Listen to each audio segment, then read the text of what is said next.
What's happening, so fam? Alright, so I decided to flip all the cards before reading them. We're going to be reading the bottom energy deck.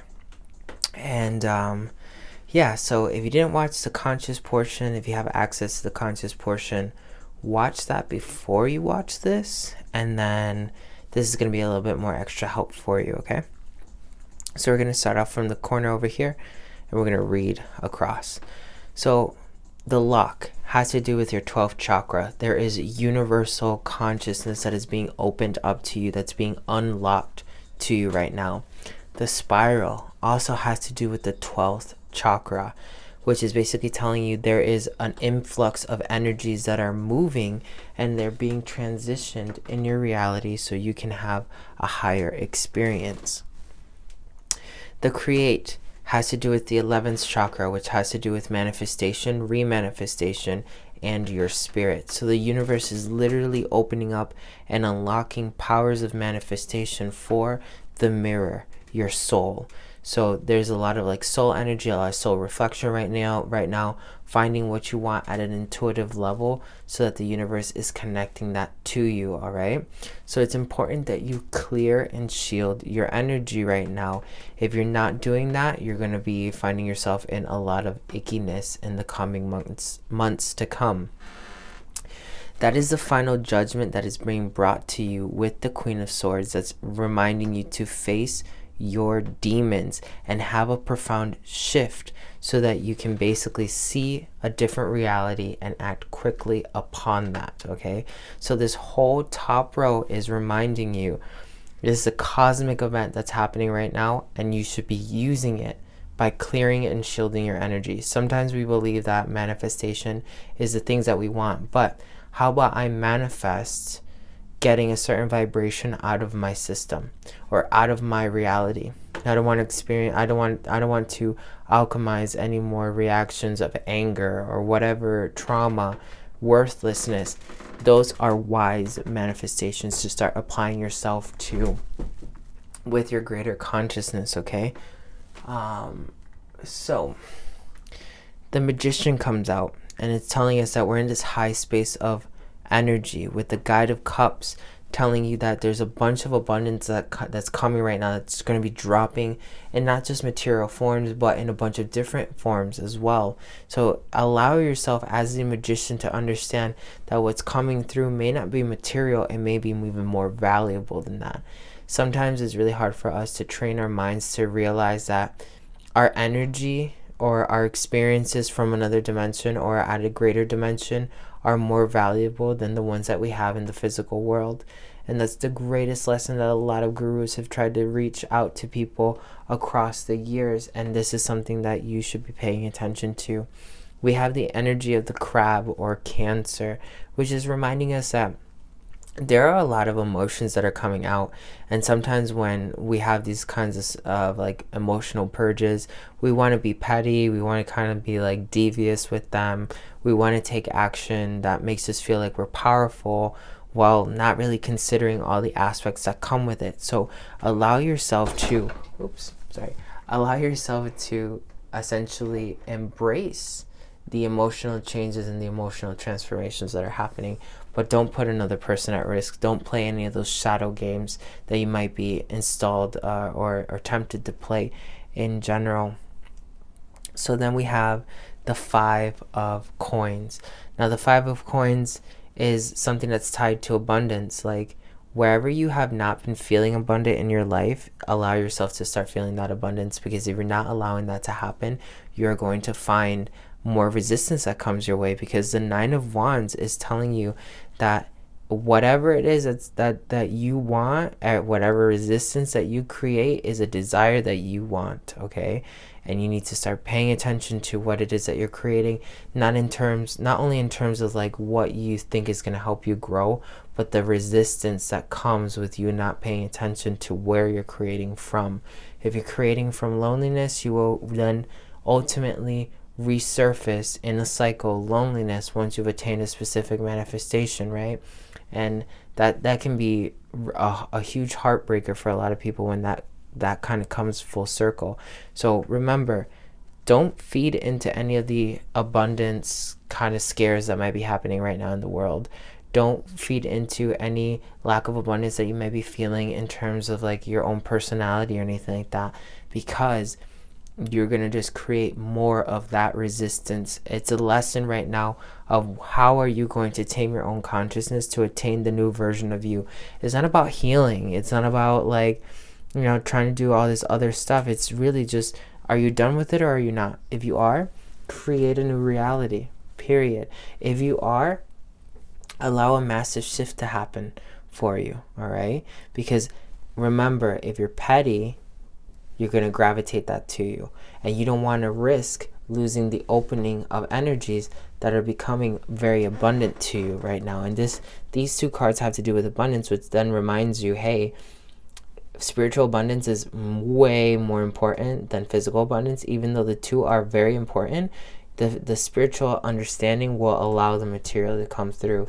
The Page of Cups, again, reinforces that you have a lot of things taken care of right now. You just need to understand that your focus should be placed on knowing that you are taken care of, not how am I going to be taken care of, right? Sometimes we're looking towards the past and thinking that we've already learned, and we're still revisiting the old patterns that ultimately will bring back the same worries that we've been trying to run away from. So you need to understand it's no longer how am I going to be taken care of. I am taken care of. Like, what am I going to do now that I'm taken care of? Bam. And work in that direction. Because the energy of the devil shows up and is basically magic. There's a magic of learning how to repolarize your reality, because we were on an opposite spectrum of reality most recently. And that shift happened around today, really. Like, you may have felt sometime in the midday that like there was a shift happening in your energy, like you kind of had a dawning that you re-entered something old that you had walked away from. That's because karmas are becoming balanced right now in terms of polarity and magic within reality. So like that being the male and the female, the positive and the negative, what we accept, what we don't accept, all these new things are shifting in our reality, and it's okay for that to happen. But we also have to understand our role in the shift itself, and for us to rebalance not only our karma but other people's karma at the collective core, we need to open our heart to unity. And opening up your heart to unity doesn't always mean like, the same thing for everyone. It doesn't mean like hippie love. It doesn't mean like having to like turn over and be somebody you're not. It is literally accepting that you're connected into like this fabric that is creating a greater manifest, a greater illusion, and you can control it when you become one with all of it. A lot of times we understand that unity is connecting from person to person or soul to soul, but really reality itself is a person. Reality itself is a soul.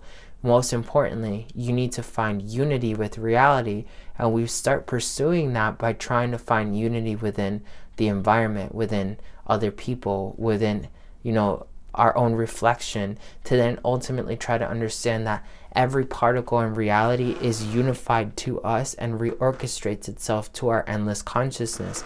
That is the true message.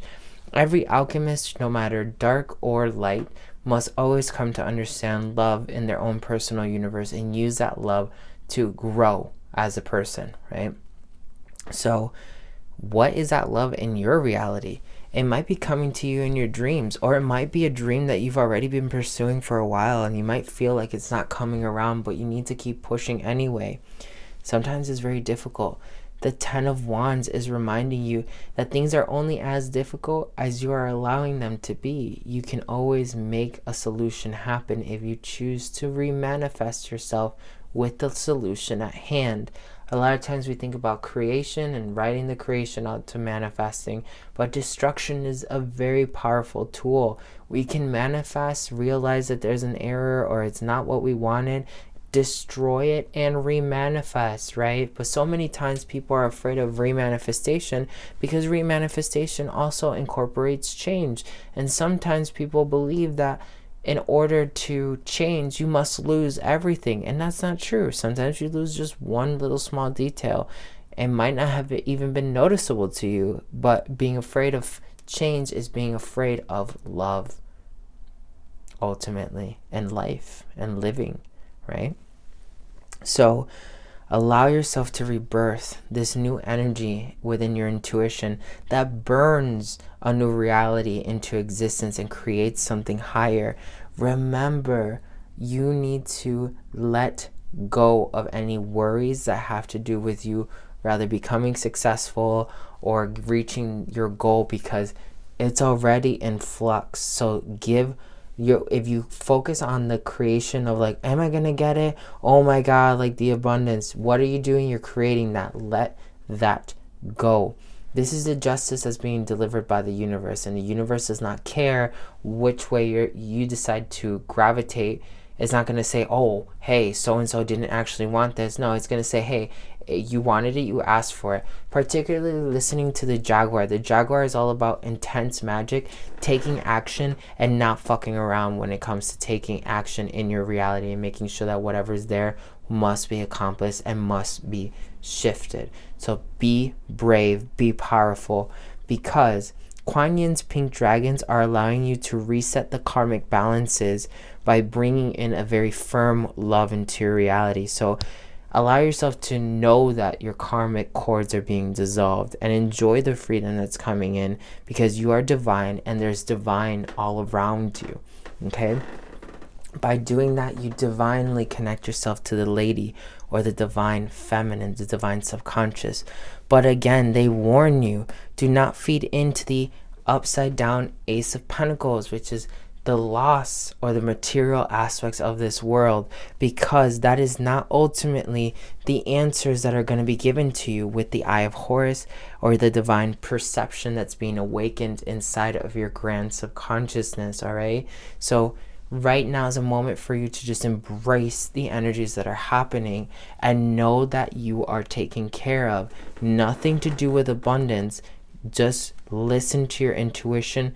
That will bring you peace, ma'at, and harmony that will allow you to dance with the rhythm of life and find ecstasy. But right now, you most likely are not allowing a portion of your subconscious to marry your other divine half. You're marrying reality right now. You need to be brave like the boar and dive into the void, okay, so that you can have that shift. There's a lot of sixes in here, okay? Sixes always end up telling you that there is a transformative phase that's happening. There's a 6 here. There's a 6 here. There is a 6 here. What else do we have? A 6. Just making sure I look at them all. So we have 3 6s, okay? Now, this might freak some people out. This might not. But having 3 6s in our reading, 666. 666 is not a bad number. 666 is the number of materialization and living in a universe where your main focus is manifestation or like the material world. That's what 666 actually means, okay? So like when we see 666 and then they're all talking about don't be afraid of the abundance that might be like, you know, seeming like it's not really clear right now. There's a portion of your subconscious that is hyper-focused on the material world. What is beyond the material world? What is your life if you were not focusing on the material world to get the things that you want? When you understand that, you will ultimately unlock the power that the cosmos wants you to fully understand. Who are you without the material world as the basis of your foundation? If you can't answer that, you'll never really understand your own power. Sending you all the love. Give me a like, give me a follow. Don't forget to press that subscribe, comment, and yeah, the notification. Talk to you later.